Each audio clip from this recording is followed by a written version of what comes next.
Bonjour et bienvenue sur l'Expression Topcom, le portail du management et de la communication. La société d'études B2B et de conseil stratégique Limelight Consulting a publié son 9e baromètre de la relation agence-annonceur. À travers une partie quantitative et une partie qualitative, les annonceurs donnent leur vision du marché et délivrent leurs best practices. Pour en parler, nous recevons Luc Laurentin, qui est fondateur de Limelight Bonjour, Consulting. Bonjour, merci d'avoir accepté notre invitation. merci à vous. Donc, avant toute chose, ce serait peut-être bien de dire quelques mots de la Limelight Consulting. Alors l'AMLAC, c'est un institut que j'ai créé avec Nathalie Rognot il y a 10 ans. Nathalie nous a quittés au mois de mars de cette année, portée par une grave maladie. Et ben, l'AMLIGHT, c'est un institut d'études spécialisé sur les marchés B2B, comme vous venez de le dire très, très justement. Enfin, c'est pas uniquement sur le marché de la communication, puisqu'on travaille sur d'autres marchés du B2B, les experts comptables, les commissaires aux comptes, etc.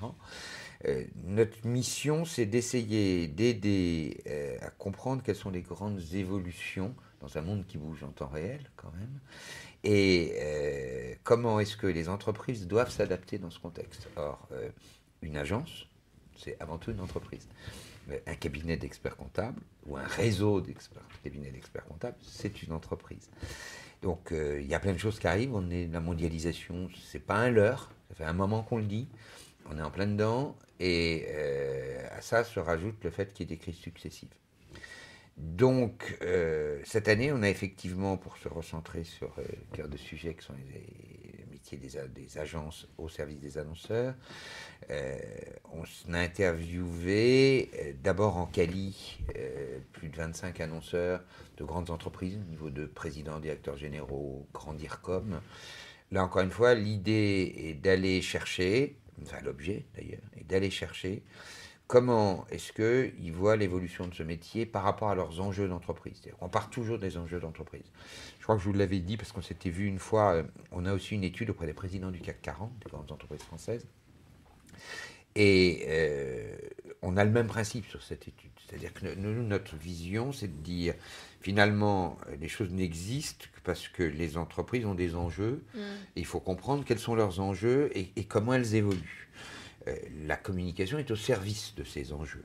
Donc aujourd'hui, dans un monde totalement fragmenté, c'est vrai que c'est plus difficile de s'exprimer, que je vous en parlerai tout à l'heure, mais on se rend compte que les expertises métiers sont compliquées à comprendre pour les annonceurs, c'est-à-dire entre agence de publicité, de marketing service, du digital, corporate, de RP, d'événementiel, etc.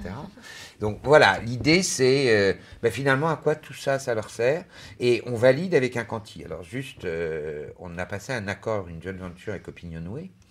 Et donc l'étude s'appelle d'ailleurs maintenant Limelight Opinionway. On a interviewé 1307 annonceurs cette année, ce qui est juste colossal sur un marché qui globalement compte 3000 entreprises qui annoncent vraiment, enfin qui investissent vraiment. 30% du top 100, c'est quand même eux qui ont les plus gros investissements. Et on a à l'intérieur 3 populations qui répondent, les décisionnaires, la relève et les jeunes. Ces gens-là n'ont pas forcément les mêmes préoccupations. Et puis on est aussi allé regarder ce qu'on appelait les digitaux. Alors, je fais une petite précision. Les digitaux, ce n'est pas les natives. Parce que les natives, on les a aussi dans les jeunes. Là, c'était vraiment les gens qui ont des fonctions au niveau patron de sites marchands, etc. D'accord. Parce que ces gens-là, grand enseignement de l'étude.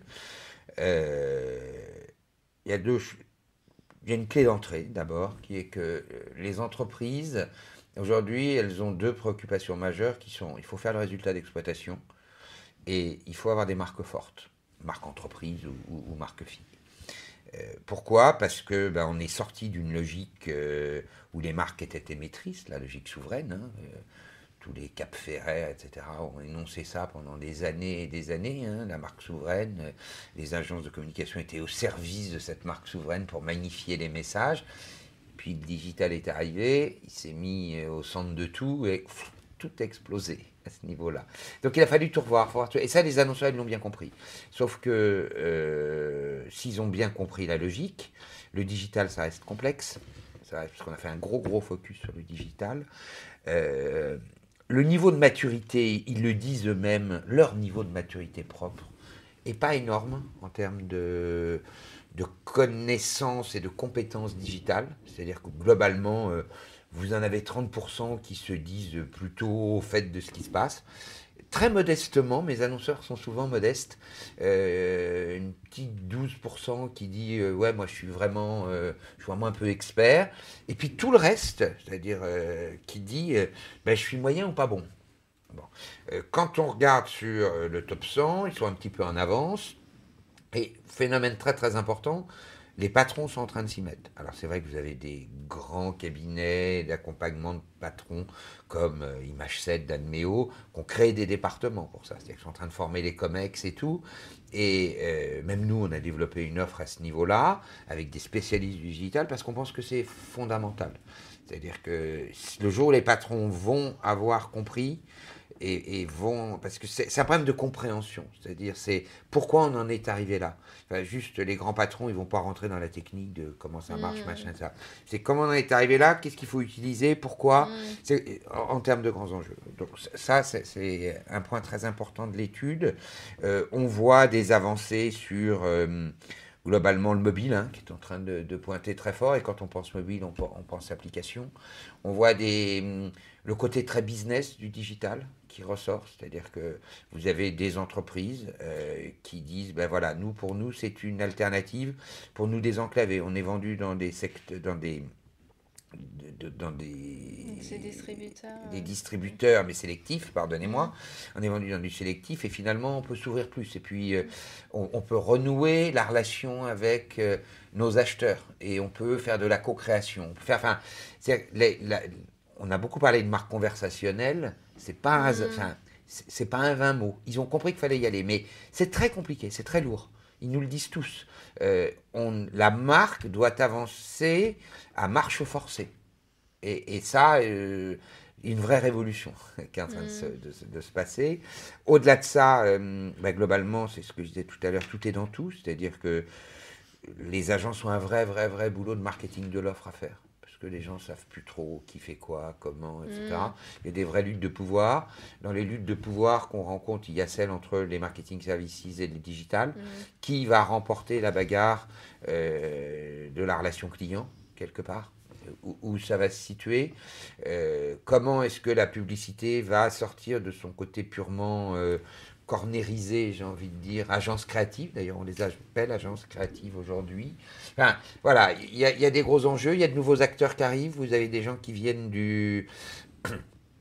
qui viennent de l'éditorial et qui sont des agences qui aujourd'hui prennent une autre dimension parce qu'ils ont intégré le digital, et que ces gens-là, le contenu, ils savent ce que c'est quand ils en parlent, ils savent ce que c'est parce que depuis des années, ils font des rapports annuels, etc. Dans les grands exemples, vous avez Makeya, par exemple, ex-Sequoia qui réussit une espèce de mutation, ça a l'air de rien, mais c'est 200 personnes, c'est coté en bourse, voilà, et c'est repéré par les annonceurs. Donc ça, c'est les enseignements de cette année, c'est votre 9e baromètre. Ouais. Est-ce qu'il y a justement, quelles sont les évolutions que vous avez senties? Alors il y a ce digital qui émerge évidemment, dont vous avez parlé, mais est-ce qu'il y a d'autres évolutions dans cette... Je voulais globalement, quand on a commencé cette étude, on était dans une relation annonceur-agence très tendue. Je pense que c'était très lié... C'est pour ça que vous l'aviez lancé.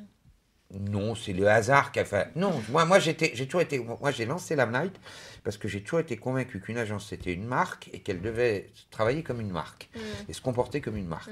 Et que pour pouvoir se comporter comme une marque, il faut aller chercher comme une marque ce que pensent ses clients, parce qu'on construit sur ce que pensent ses clients et des contextes de marché.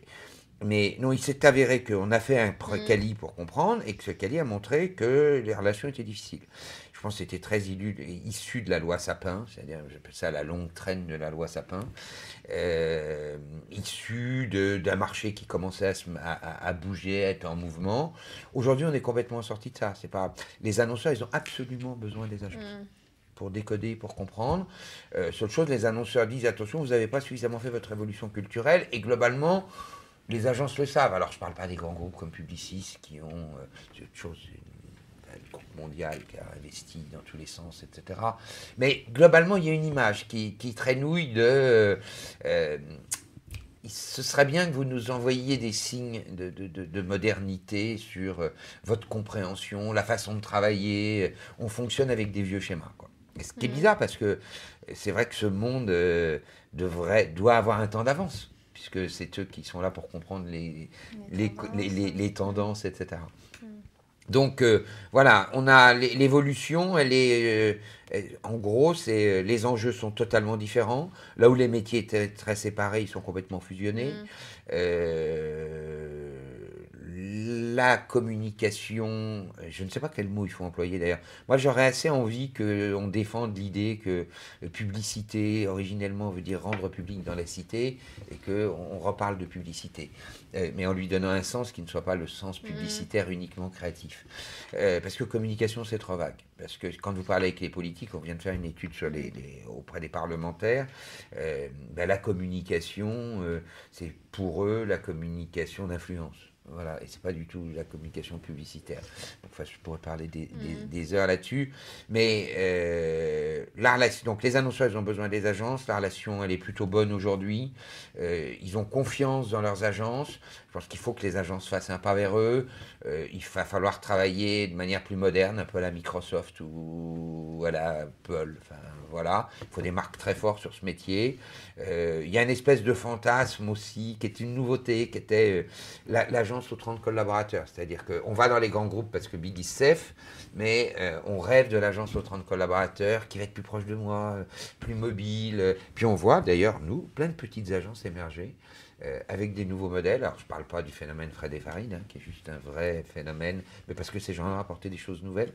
Ils sont juste remarquablement bien classés dans notre baromètre, parce que voilà, ils ont compris, ils ont fait leur marketing de l'offre, ils ont travaillé comme une marque. Fred et Farid, c'est une marque. Et ça, c'est assez impressionnant. Au-delà des grands, puisque le marché est quand même toujours tiré par les grands groupes. D'accord.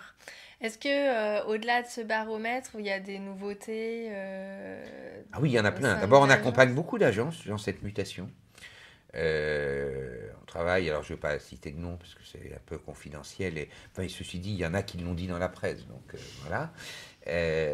On les accompagne sur leur transformation. Et nous, notre philosophie, c'est de dire votre caisse de résonance, c'est l'interne. Vous ne fonctionnerez pas sans l'interne. Enfin, ce monde froid, violent, c'est les collaborateurs qui font la réalité de l'entreprise au-delà de son ADN. Donc c'est comment est-ce qu'on fait des collaborateurs des activateurs de contenu. Et à partir de là, quand on a commencé à en faire des activateurs de contenu, on les amène à travailler sur des méthodes propriétaires, on les amène à mieux vendre, on les amène à mieux connaître leurs clients. Enfin bon, on a tout un tas de méthodes qu'on a développées. Aussi sur comment bien voir qui doit être à la bonne place dans une agence. On a un truc qu'on appelle la cartographie des démons, parce que tout le monde a ses démons. Nous, on a les nôtres chez Limelight, vous devez avoir les vôtres, et tout le monde a ses démons. Bon, le mieux, c'est quand on les connaît, c'est plus facile. Donc voilà, ça c'est une grosse activité. On a on a deux gros autres projets. Enfin, c'est plus que des projets, des activités. On a Limelight Academy, qui est donc cette académie de formation sur le digital.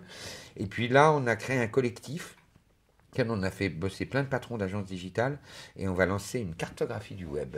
L'idée étant justement d'aider les annonceurs à comprendre qu'il y a une logique et que finalement, c'est pas par hasard que certains sites sont où ils sont aujourd'hui, qu'ils ont tel trafic et qu'il faut pas se tromper. Donc, c'est un gros boulot.